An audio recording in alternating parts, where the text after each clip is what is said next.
Hello കുട്ടികളെ, new generation പിള്ളേരെ, ഇതേ ആഞ്ഞിലിപ്പഴം കണ്ടിട്ടുണ്ടോ നിങ്ങൾ? കണ്ടോ? ഞങ്ങളുടെ പറമ്പിലെ വലിയ ആഞ്ഞിലിച്ചക്കയുടെ വെയിറ്റ് കൊണ്ട് നിറച്ചിറിങ്ങലുണ്ടായി. ആഞ്ഞിലി കാറ്റത്തൊടിഞ്ഞ് വീണ് കണ്ടോ? ചിലതൊക്കെ പഴുത്ത് വരുന്നുണ്ട്. ഇതൊക്കെ പണ്ടുള്ള അമ്മമാരും പിള്ളേർക്കൊക്കെ ഇത് ആഞ്ഞിലിപ്പഴം പഴുക്കുമ്പോൾ അത് അതിൻ്റെ തൊണ്ട് കളഞ്ഞ് അവർക്ക് തിന്നാൻ കൊടുക്കുമായിരുന്നു. പണ്ടുള്ളവർ ഒത്തിരി ഇത് കഴിച്ചിട്ടുണ്ട്. ഇപ്പോഴുള്ള പിള്ളേർക്ക് ആഞ്ഞിലിച്ചക്ക എന്താണെന്നോ ആഞ്ഞിലിപ്പഴം എന്താണെന്നോ അറിയില്ല. പ്രത്യേകിച്ച് യൂറോപ്യൻ കൺട്രിയിൽ താമസിക്കുന്ന മലയാളീസിനൊന്നും ഇത് അറിയില്ല. ഇത് ആഞ്ഞിലിച്ചക്ക എന്താണെന്ന് വെച്ചാൽ അറിയില്ല. ഭയങ്കര ടേസ്റ്റും ഭയങ്കര വൈറ്റമിനും ഉള്ള ഒരു പഴമാണിത്, ആഞ്ഞിലിപ്പഴം.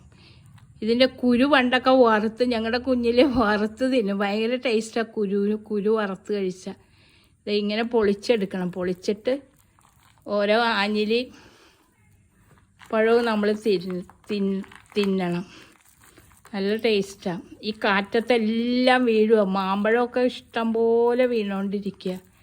ഭയങ്കര കാറ്റും മഴയല്ലേ? നിങ്ങളുടെ നാട്ടിലിപ്പോൾ കാറ്റും മഴയുണ്ടോ?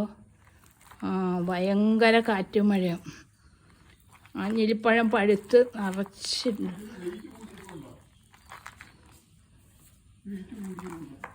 ഉണ്ടോ? ഇതാണ് ആഞ്ഞിലിപ്പഴം. കണ്ടിട്ടുണ്ടോ? ടങ് ടങ്. Okay, bye.